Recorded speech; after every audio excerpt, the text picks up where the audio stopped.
B. Collins. That's me, Peter B. Collins, news and comment.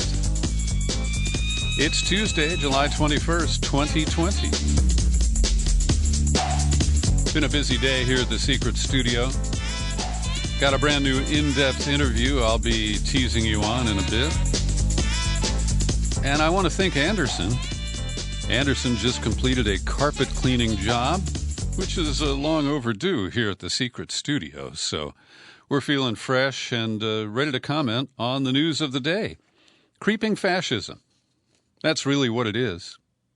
As Trump tries out dictatorial powers, unfettered by the risk of impeachment, desperate to win re-election as his poll numbers are sagging. And he is trying to show a subset of the electorate that he hopes will favor him on Election Day in November. That he's tough. That he's going to impose law and order over the objections of local leaders. And as we pointed out, the first trial, the test drive, was in Seattle, July 1st, when federal officials helped the Seattle Police Department roll up the CHOP, the Capitol Hill organized protest. And in recent days, the past week, the scene has been Portland, Oregon. And alarm bells are finally sounding across the nation as Trump now threatens my former city of residence, Chicago, with the deployment of 150 armed goons. Now, I know Chicago pretty well. I went to Northwestern. I started my radio career there in the 1970s. It is a sprawling community, and it does have a serious crime problem. And gun violence is the biggest issue. Over the past weekend, there were numerous shootings. I believe 12 people died. So there is no doubt that Chicago has issues. But to put 150 secret, untagged, unidentified, armed stormtroopers on the streets of the Windy City is not going to make a damn bit of difference. Oh, it'll create photo ops.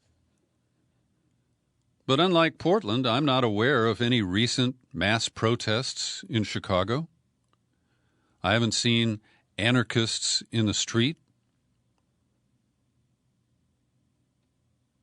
But Trump has decided that as our big daddy, the stern father, he is going to act.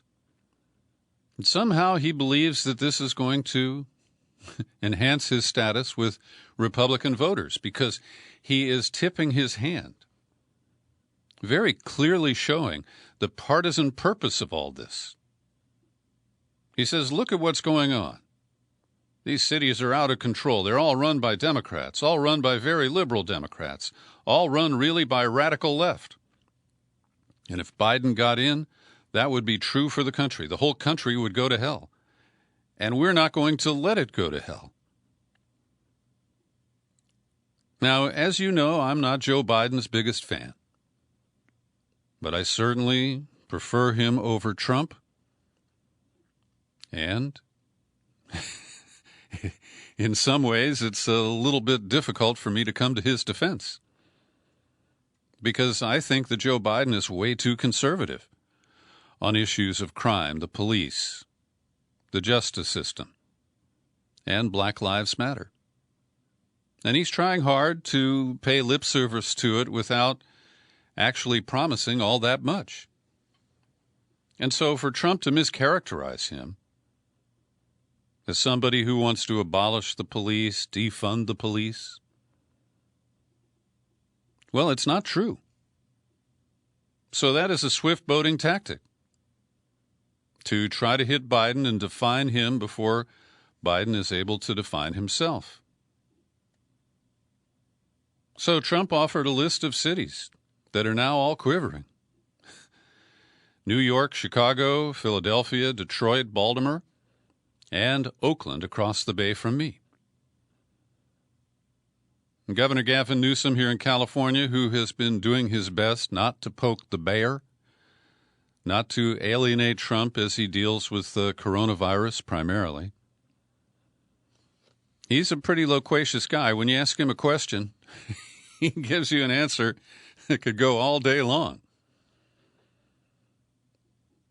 And when asked if he had heard about the president's threat to invade Oakland with federal goons, Newsom said succinctly, "No, and we'd reject it." How about Philadelphia? The district attorney, Larry Krasner, who's more progressive than your average DA, he threatened to criminally charge federal agents sent to his city if they exceed their authority.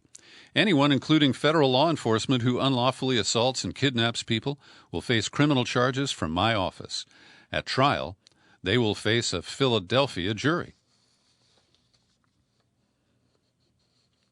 And so this is just blatant partisanship, using or actually abusing the authority of federal law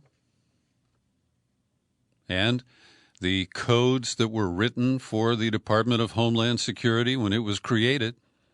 We were told just to combat those pesky foreign terrorists who want to do us harm. Now, we're really just getting these reports about Chicago. The dispatched armed figures may already be there. And ominously, the reporting indicates that these special agents are expected to be in the city for at least 60 days to help combat violence and would be under the direction of the Justice Department. Now, a lot of the violence in Chicago is gang-related and drug-related.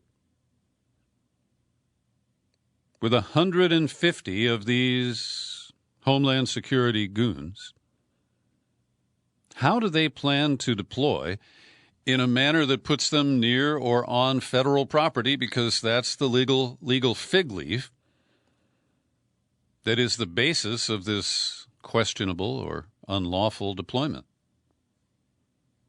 It's a huge city.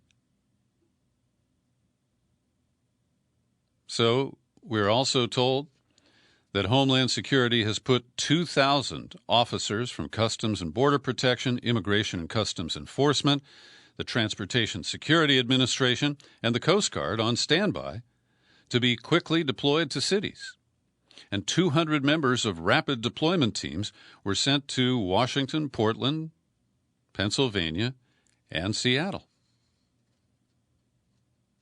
So that confirms the reporting of our correspondent from Seattle, Jonah Leto, who identified federal involvement in Seattle on July 1st. In Chicago, Mayor Lori Lightfoot made clear that the federal agents would be no more welcome in her city than they have been in Portland. Quote, "We don't need federal agents without any insignia taking people off the street and holding them, I think, unlawfully. That's not what we need." She said if the president really wants to help Chicago, he should enact gun control, do more to curb the coronavirus, and invest in community programs. Lightfoot continued, "Any other form of militarized assistance within our borders that would not be within our control or within the direct command of the Chicago Police Department would spell disaster." And as I put this together, you may have heard Trump recently tweeting about the suburbs. And his polling shows that he is losing the support of suburban voters. So he recently declared that Joe Biden wants to bulldoze the suburbs. And, build stack and pack public housing or something like that. And so he's engaging in a campaign of fear-mongering. And he does it shotgun style, with a pellet here, a pellet there, a pellet here. And it reflects his mental state, his lack of focus. I can't quite call it ADHD, but He's got a real limited attention span. All you have to do is try to listen to him as he jumps from one talking point to the next, one of his complaints, his sense of victimization to the next,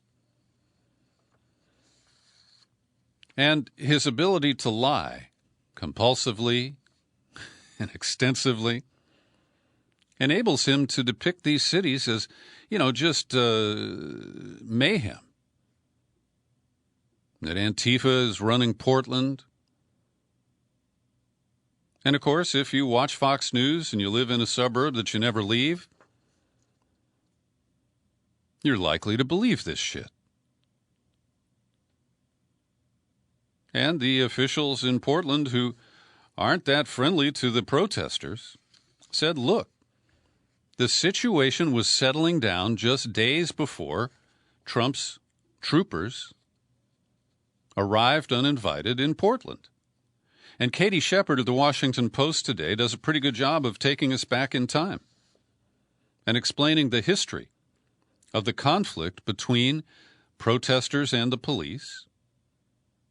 It has to do with Portland being the unwilling host of right-wing protests in the past.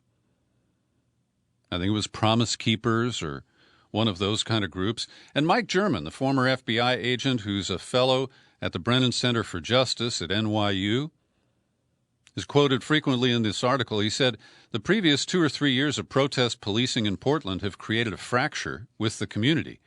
The more aggression the police gave, the more aggression was returned. So this didn't start on Memorial Day with the Black Lives Matter / George Floyd protests.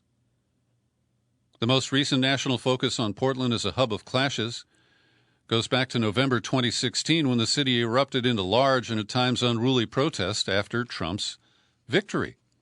Police deployed tear gas and arrested hundreds as a small group of anarchists shattered windows and sprayed graffiti on buildings.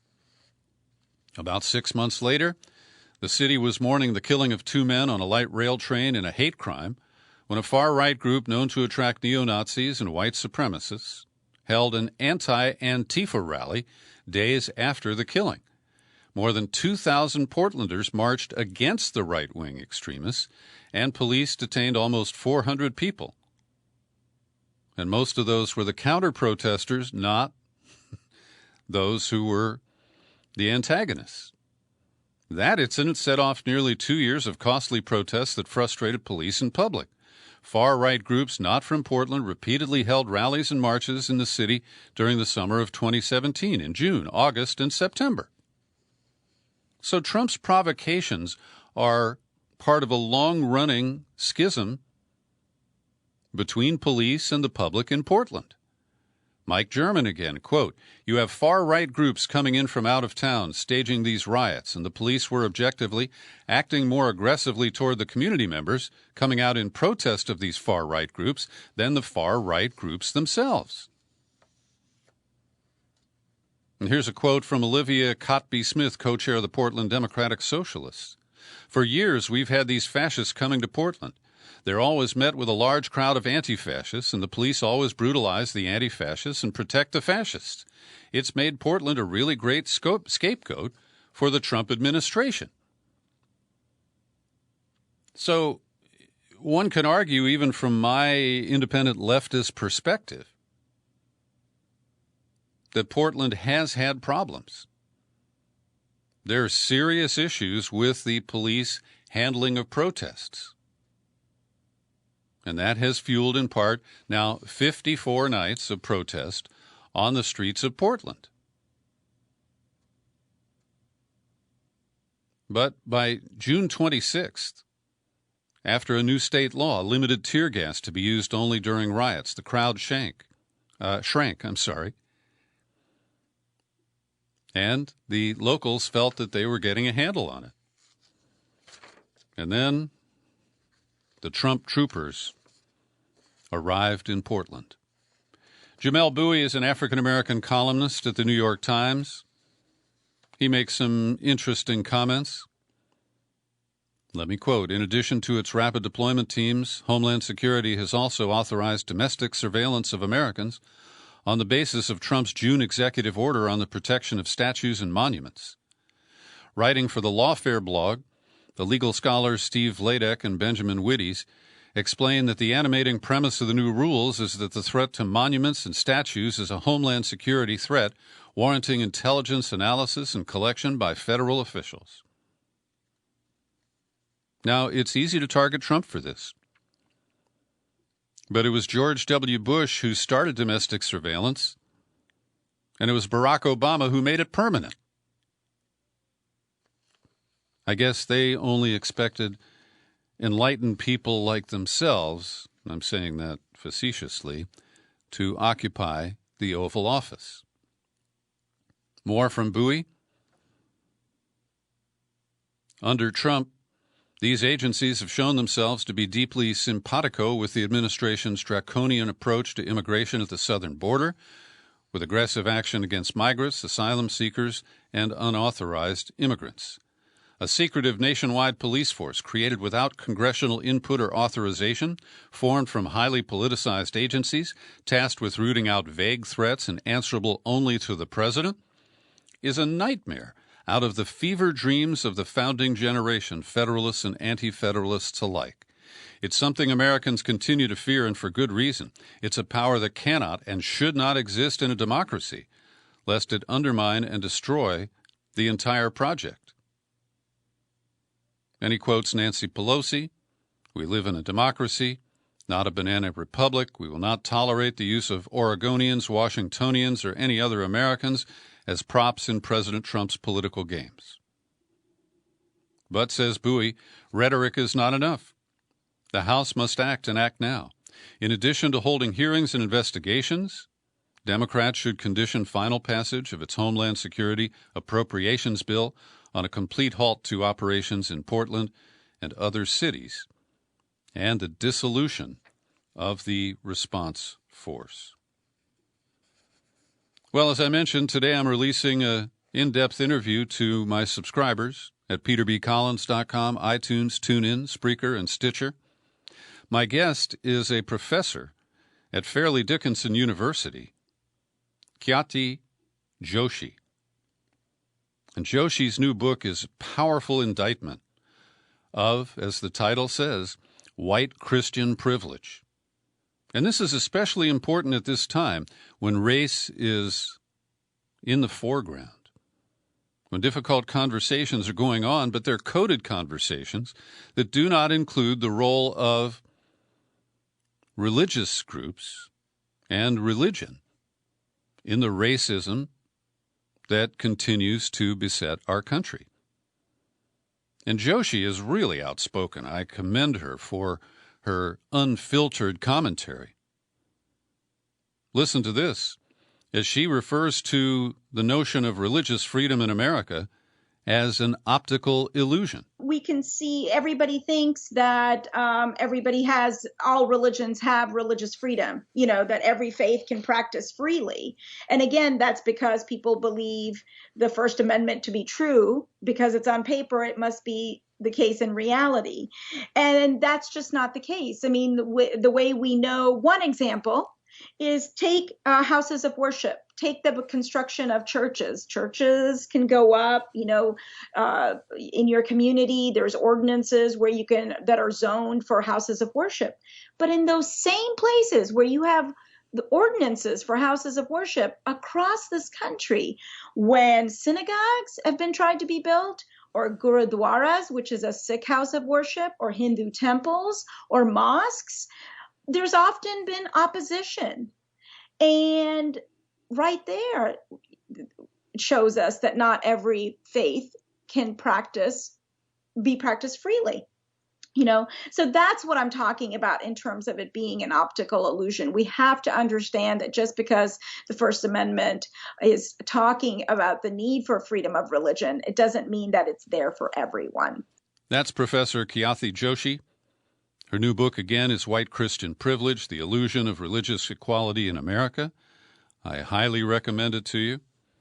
And be sure to tell friends who you think might be interested, and they can access it for a dollar with our 24-hour pass if they're not currently subscribers to the Peter B. Collins podcast.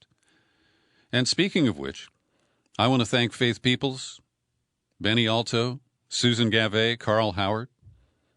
They're the subscribers who get a mention today for their $5 or $10 contribution each month. It's what keeps the whole show going here. And I still have a few more grants to give out from our community fund. So if you're hurting these days financially and you could use $100 to pay your utility bill or, a repair to your car, any legitimate reason is good enough for me. Just send me an email, peter@peterbcollins.com. So there's a new poll from the Washington Post. And I don't often talk about polls because I think that they're snapshots in time, and often they are used to mislead people. But I want to spend a minute or two on this one because it shows that a majority of Americans support the Black Lives Matter movement. But Trump is gaining ground or recovering ground from his political base by demonizing Black Lives Matter, by referring to all the protests as anarchy and criminals and thugs, and by defending statues of Confederate fighters and generals. It's clearly breaking down on partisan lines, as you would expect, but he is getting some traction. So, if we compare the present to 2014 after the Michael Brown killing in Ferguson, Missouri, today, the view that minorities don't receive equal treatment to white people in the criminal justice system is held by 62% of white people. That's up 18 points from the Ferguson era. Among black people, 97% now assert there is unequal treatment of minorities, and that's up from 89% in 2014. 68% of Hispanics say the same, and that's similar to 6 years ago.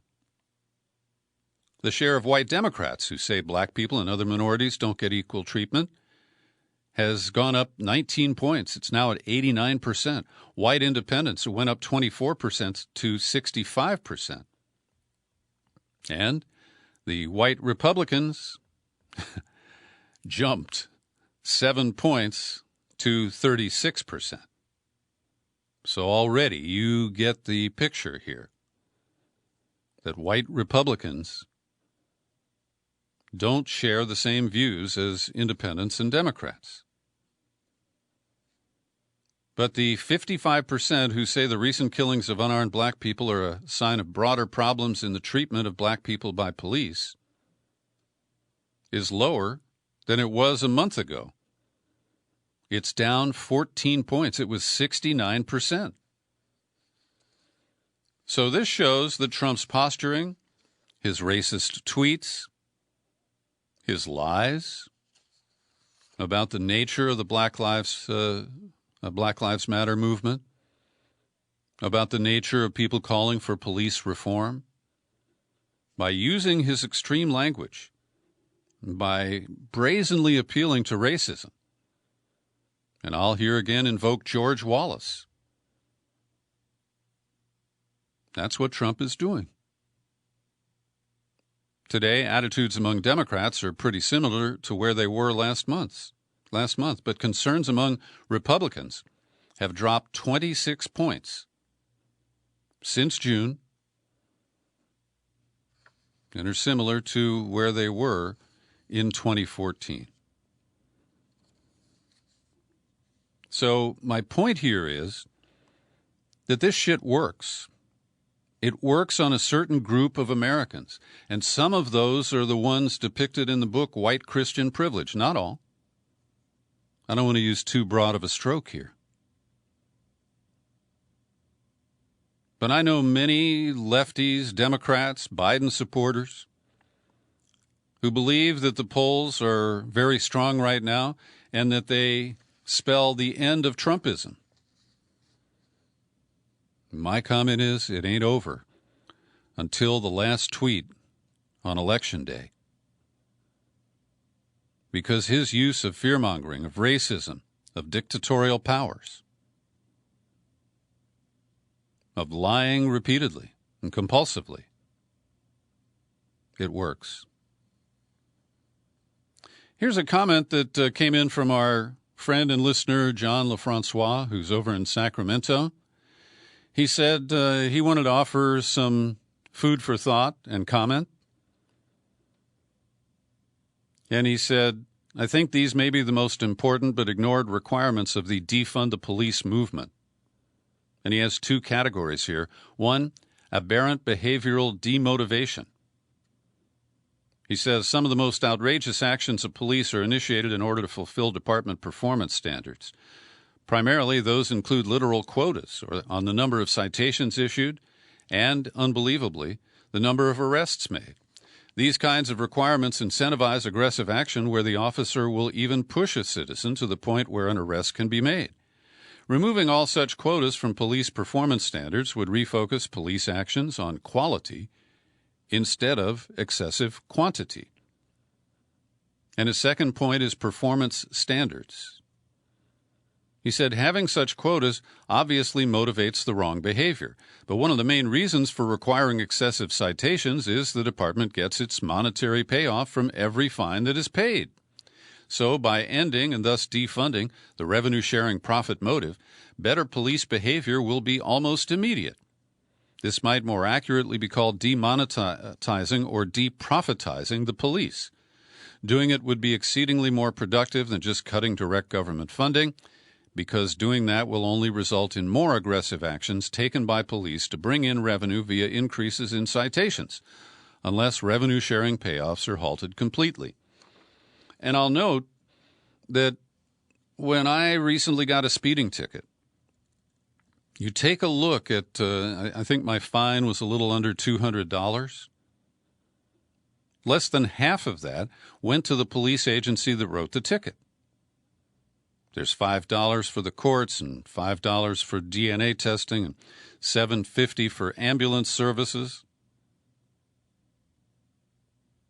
There is an incentive to feed the government beast by writing more tickets and jailing more people. Let me know what you think about John's comments. So we're now getting predictions that Congress is going to wrangle and try to produce the next bailout package by the end of next week. Now, this has been delayed by the intentional inattention of Republicans and by the lengthy summer break. It's an election year, and this is often the case where Congress takes a lot of recesses. So Pelosi and her counterpart, Steve Mnuchin, who along with Chief of Staff of the White House, Mark Meadows, formed the team for the Trump side. They have started a series of meetings and conversations about what's going to be in this bill. And I bring you a little good news to start with. According to the Washington Post, numerous Senate Republicans have dismissed certain White House demands like a payroll tax cut. The second-ranking GOP senator said that the idea will not survive the first draft. So that's good because Trump wanted to do that to diminish funding to Social Security and Medicare so that he can declare them in crisis in what he hopes for as a second term and cut those benefits.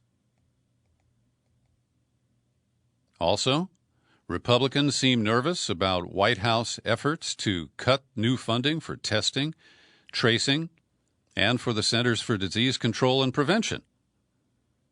White House officials want to cut that funding, and they've also expressed opposition to extending aid to states and cities, an issue that makes Republicans queasy because their own states may be out of money by November. The enhanced unemployment benefits expire this week, and by setting their deadline for a week from Friday, I guess they hope to backfill some of that, make it retroactive, but it's clear Republicans want to cut the weekly amount. They want to extract liability protection. And David Sirota, in his newsletter, and I don't have it in front of me, But he makes a good point that it was Governor Cuomo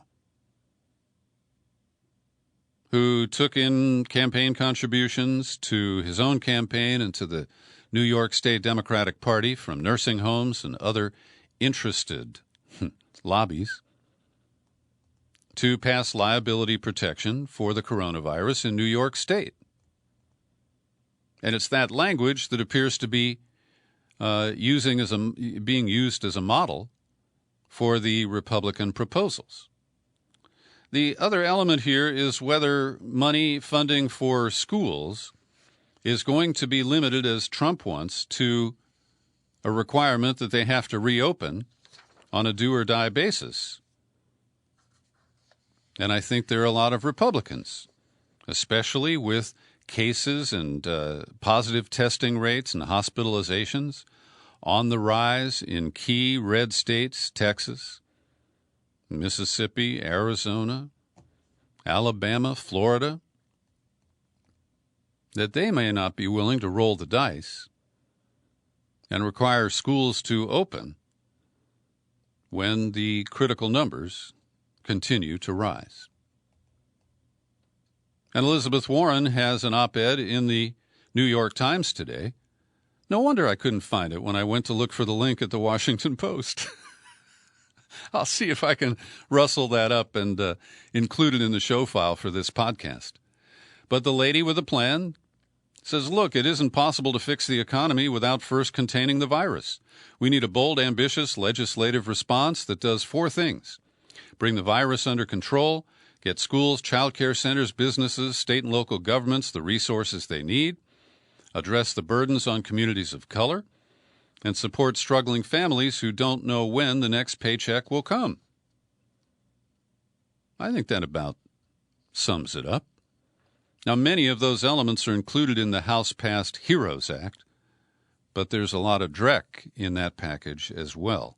So we'll see what survives and see how influential Senator Warren is. Another quote from her piece here. Rather than bullying businesses into reopening, then shielding them from liability when people inevitably get sick and die, let's instead make sure they have the resources necessary to put the health and security of their workers first and enforce enforceable safety standards set by OSHA. And she invokes a bill written by Ro Khanna and herself. Khanna is a member of the House from Silicon Valley. It's called the Essential Workers Bill of Rights, which would include federal money for hazard pay, sick leave, family and medical leave, and enforceable health and safety protections for all essential workers. So we're learning more about the suspect who allegedly posed as a FedEx delivery man, went to the door at the New Jersey home of Judge Esther Salas, brutally gunned down her son, her only son, who died, and her husband, who survived and remains in the hospital.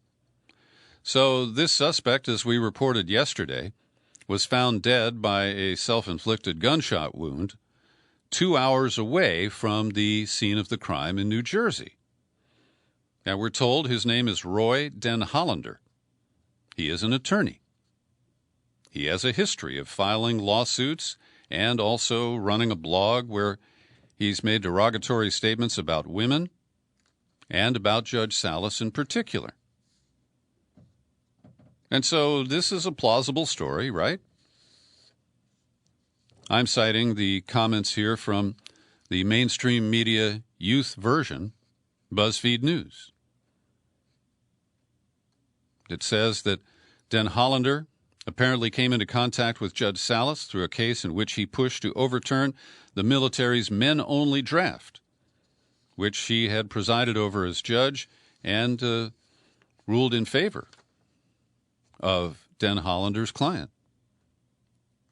Then we're told in a more than 1,700-page autobiography uploaded on March 22nd this year, Den Hollander revealed a deep-seated anti-woman ideology and expressed a personal grudge against Judge Salas, whom he slandered repeatedly.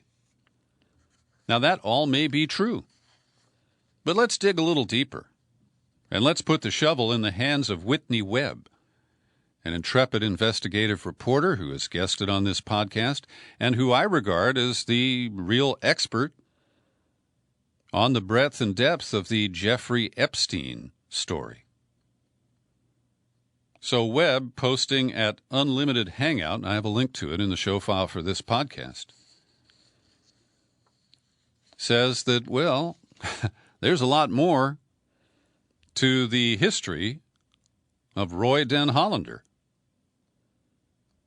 She writes, with law enforcement sources now claiming that Esther Salas was not the intended target of the attack, and some media reports suggesting Den Hollander's motive was related to his dislike of feminism, it appears there are efforts underway to distance Sunday's tragic shooting from the recent assignment of Salas to the Epstein case. And this is the Epstein-Deutsche Bank case.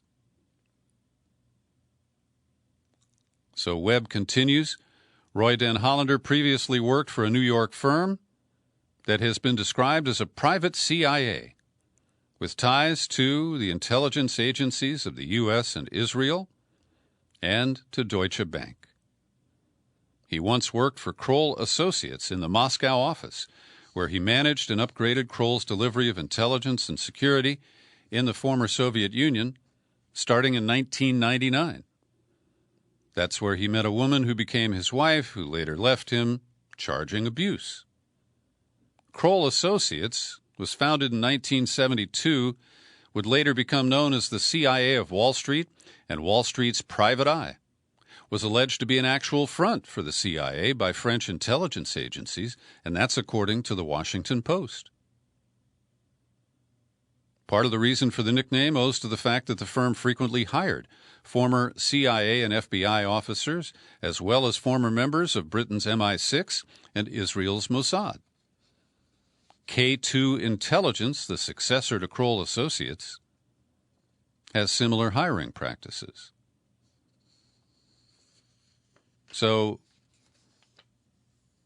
she then ties the Kroll Associates firm to what she describes as the Epstein network.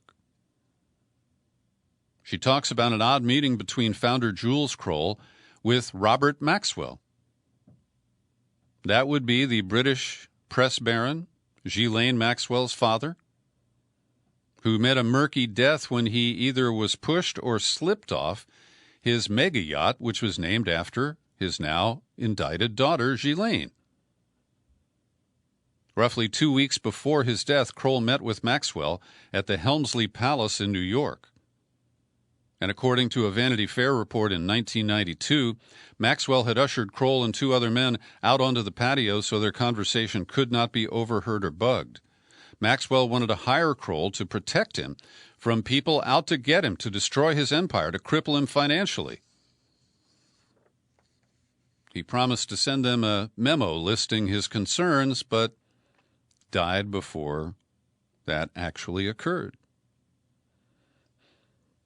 Then Webb exposes the Kroll Deutsche Bank revolving door, showing that people went from one to the other. So it is a fascinating look well below the surface. And I invite you to follow the link and read it for yourselves. And keep it in mind as you watch TV and read the mainstream media accounts of this rather curious event. Well, last night I was watching The Daily Show with Trevor Noah, and he pulled up a video clip from Fox News. And I took a picture of the screen because it really shocked me. So, this is the result of a Fox News poll conducted July 12th and 13th, with a margin of error about 3%. Does presidential candidate have mental soundness to serve effectively as president? Well, Joe Biden was responded to as yes, he does, by 47% of the respondents. That's less than half. Trump lagged at 43%. So these are the people who believe their candidate is mentally sound sufficiently to be president. On the flip side, no, he doesn't. 39% of the respondents said that about Joe Biden, 51% about Donald Trump.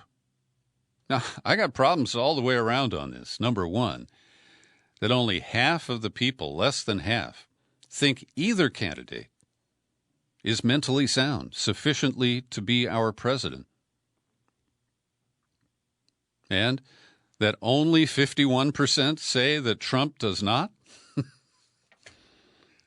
Holy cow. Okay, the Democrats are at it again. Repeat after me, Russia, Russia, Russia.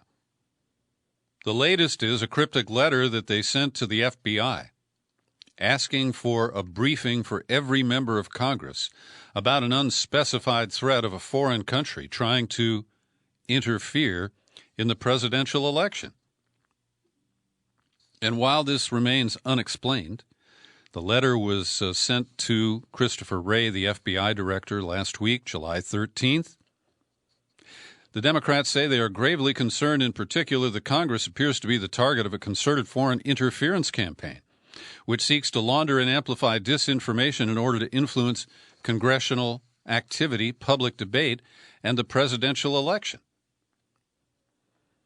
Now, I'm speculating here. I want to be clear because, again, this is not defined. But Joe Biden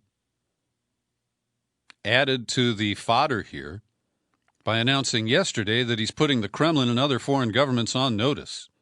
If elected, I will treat foreign interference in our election as an adversarial act that significantly affects the relationship between the U.S. and the interfering nation's government. So what's this all about, Alfie? Well, I think it's related to the testimony in the impeachment inquiry by Fiona Hill, the Russia expert who claimed that the whole Ukraine interfered in 2016 that Trump has promoted is part of a Russian disinformation campaign. And I think this is an effort to inoculate people from what I expect to be the return of the Hunter Biden Burisma story as a not-so-surprising October surprise. Maybe it'll be in September. Maybe they'll even drop in August. But I think this is an effort by Democrats to inoculate the public and claim that anything that Trump promotes about Hunter Biden, about Ukraine 2016, is part of a Russian scheme to meddle in the 2020 election. I find it very offensive, as you know, because I think fundamentally all those claims from 2016 about Russian interference are bullshit. Sure, they hack all the time. Certainly, Putin was rooting for Trump, not Hillary. But this just seems to be another chapter of the same sorry story. And get this, it was just a week ago that we were told that Russian hackers were trying to crack into websites at research labs around the world, trying to steal data about development of a potential vaccine or treatment for coronavirus. Well, now, same story, different suspect. Here's the breaking news from today. The Justice Department accused a pair of Chinese hackers on Tuesday of targeting vaccine development on behalf of their country's intelligence service as part of a broader years-long campaign of cyber theft aimed at an array of industries, including defense contractors, high-end manufacturing, and solar energy companies. Justice Department officials called the suspects a blended threat who sometimes work on behalf of China's spy services and sometimes work to enrich themselves. They said an indictment secured against them earlier this month and unsealed on Tuesday was the first to target such a threat. And just allow me to remind you that whenever you hear these claims about foreign hacking, what is absent from the story is the daily, aggressive, offensive hacking by U.S. cyber warriors, most of whom are on the government payroll. Some of them are freelancers. But that never gets mentioned when we hear about all this hacking. And this report from the New York Times puts it in the context of all of the everyday hacking that goes on. Defense contractors, high-end manufacturing, solar energy companies. But, of course, no mention that America hacks, and hacks a whole lot. Well, North Carolina was the scene in 2018 of the orchestrated election fraud that led to a congressional race having to be voided and rerun. And so the Republicans in North Carolina are desperate to come up with cases of voter fraud involving likely Democratic voters. Maybe you've heard about Lanisha Bratcher. She's a 32-year-old woman, and she's black. And she did a little time for felony assault, and while she was on probation, she voted. Bratcher says she had no idea she was ineligible. But in Hoke County, where she lives and where she voted, the DA first charged her with a single felony.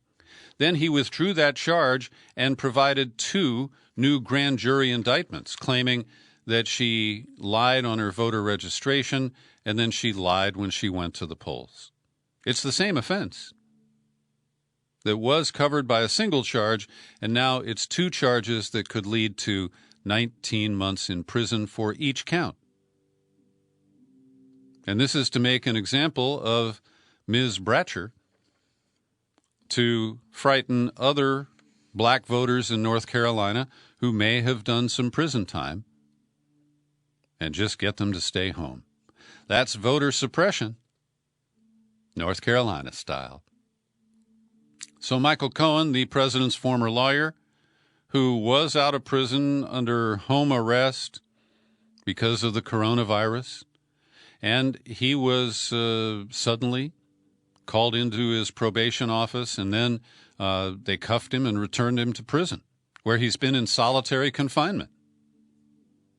Well, the lawsuit maintains that Cohen's First Amendment rights were violated because they attempted to get him to sign an agreement promising that he wouldn't publish a book while he is still serving his time.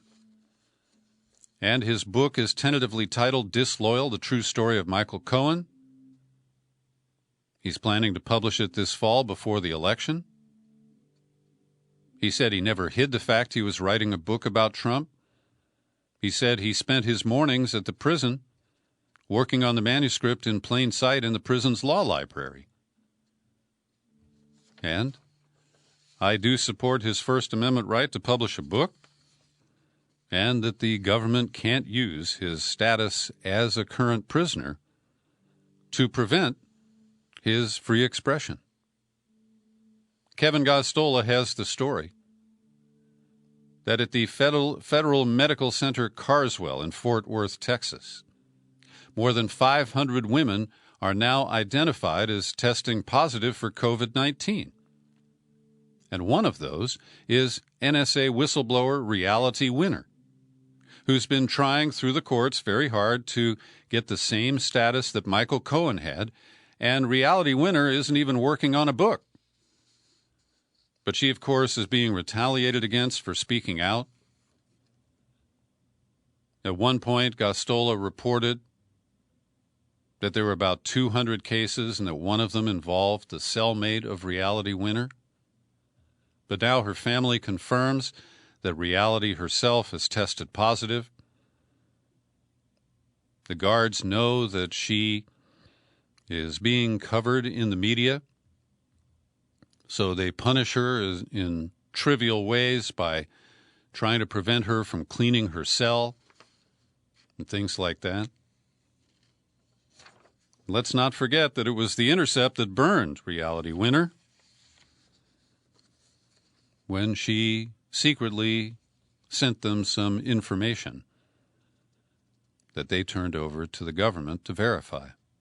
Here's today's COVID-19 update, and I'm all on my own because Linda Lewis needed the afternoon off, and I'm really grateful to Linda. She's been putting in several hours each day to gather and edit our digest about COVID-19.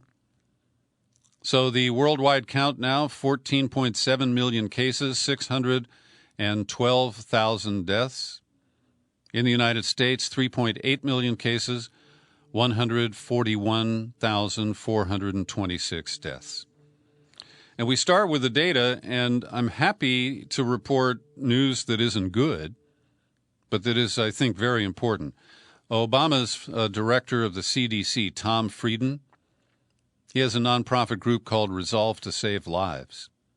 And they've gone public with sharp criticism of the data collection on COVID-19. And I've been ranting about this for months now. There are various definitions of what is a COVID-19 case. There are various definitions of what is a COVID-19 death. We often get data that doesn't have context, like per capita numbers.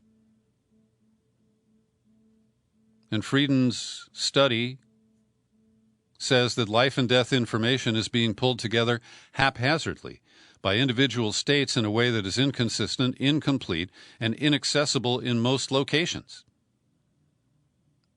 They lay the blame at the Trump administration. The chaotic picture was the product of the failure of national leadership. The U.S. is flying blind in our effort to curb the spread of COVID-19.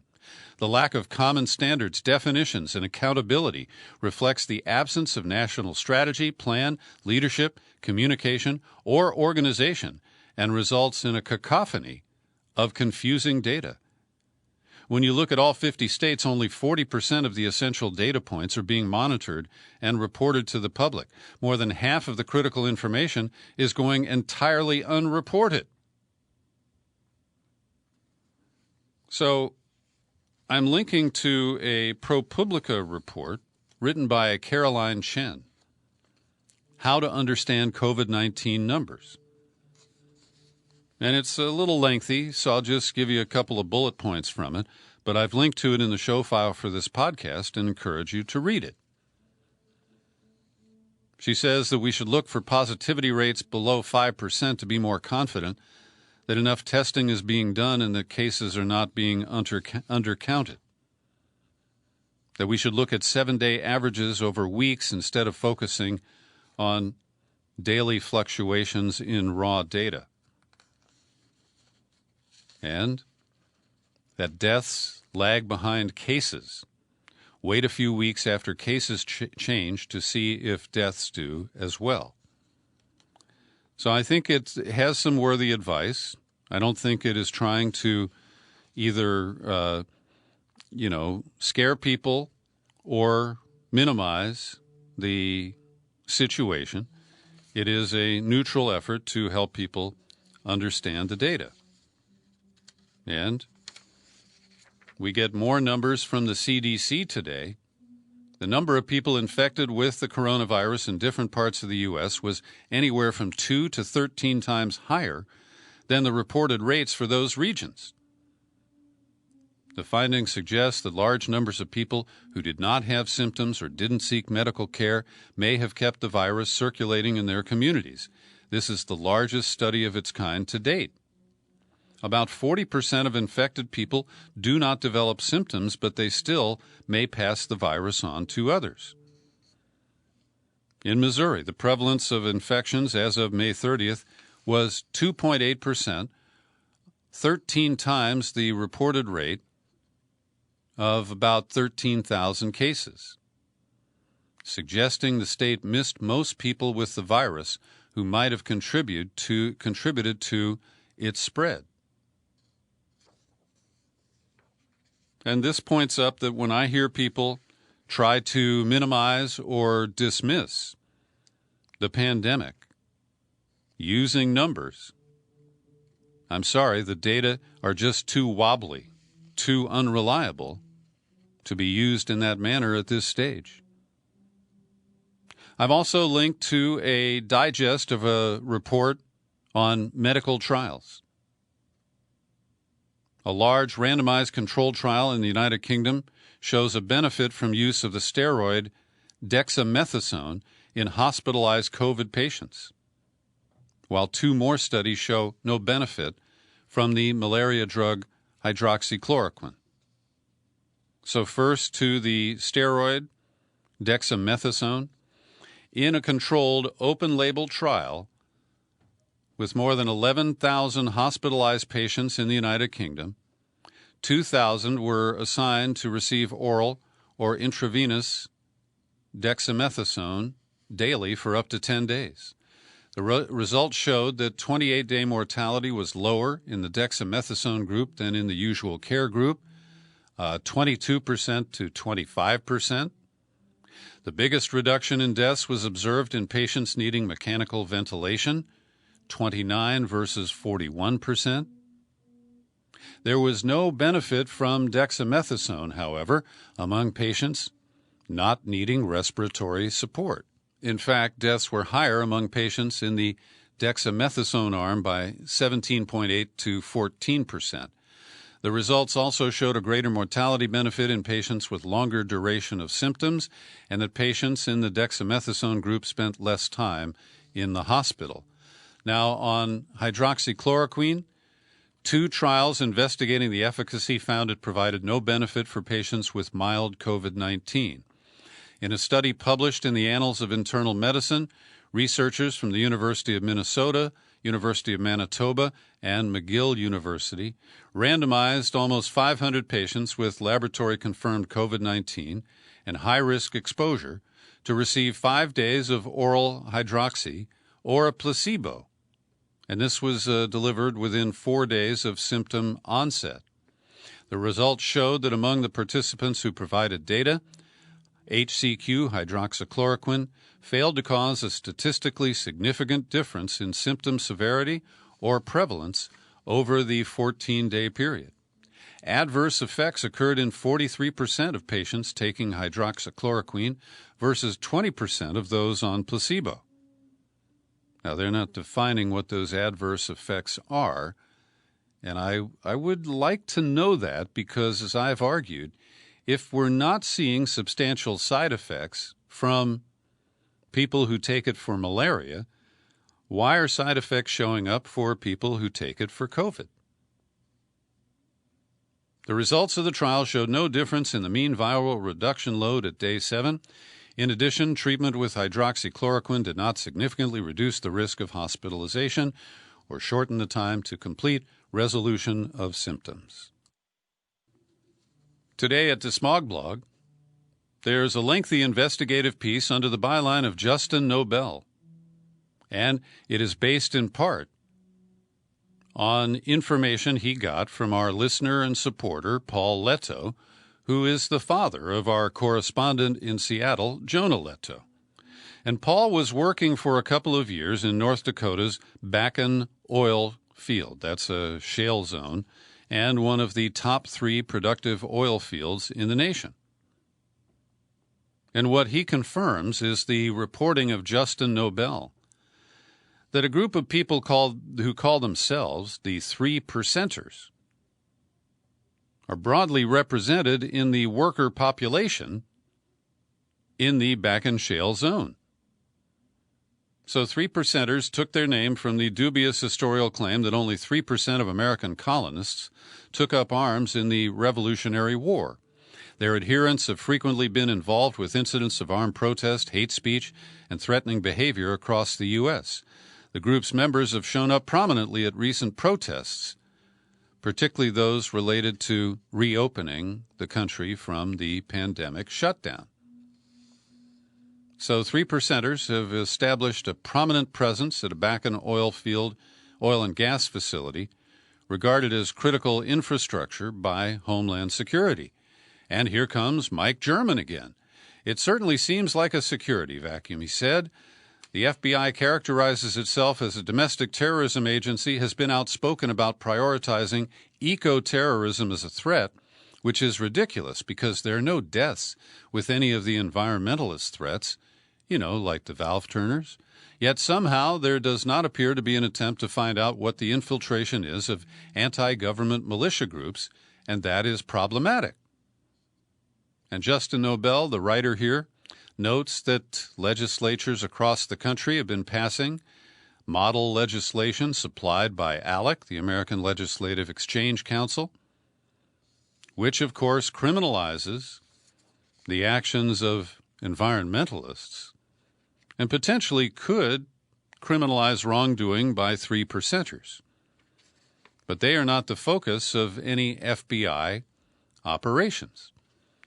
So as we get to the part where Paul Leto is quoted, Paul Leto is a 50-year-old former plant operator at the Lonesome Creek gas processing plant, which is owned by a company called 1OK. When he was working there in 2016, he says coworkers would talk about automatic weapons all the time. They'd gather in common spaces to watch social media videos that feature demonstrations of people firing sub-automatic machine guns, leave articles of clothing with 3%er insignia lying around the workplace, and regularly wear the militia's notorious patches. Leto says that one coworker spoke about hijacking a commercial jet. And while that may have been a comment made as a joke, it conveyed a habit of thinking that was worrisome and part of his decision to eventually leave his job there. The constellation of issues around being a 3%er was probably the number one topic of conversation at work, says Leto. These guys are basically supportive of the idea of some sort of eventual civil war in the U.S. And then the article quotes Darrell Johnson, an expert on right-wing militia groups. He says what militias like this do is conduct surveillance and find facilities that will either need to take over or attack when shit hits the fan. When they're working, they also are thinking about what else they would need to do to bring the plant to its knees. Leto says that during the day shift, more than half of the 20 to 25 workers at Lonesome Creek would either be wearing 3%er regalia and openly supportive of the militia, or be workers that he considered to be sympathizers. I heard one 3%er express frustration and astonishment that HR did not hire his recommendation for a fellow 3%er, saying he's qualified, he has a great resume, and he's a 3%er. I just don't understand why they turned him down. And one time on the night shift, when he was there with just two other workers, Leto said one of them was an active 3%er, the other a sympathizer. Quote, I was just being constantly reminded of the 3%er presence. There's more to the piece. It runs almost 28 pages printed out, and I've linked to it in the show file for today's podcast for your perusal. Thanks for listening to my daily news and comment podcast. You're free to share it all over the place. You'll find it on YouTube. I'm Peter B. Happy trails to you until we meet again. Happy trails to you. Keep smiling.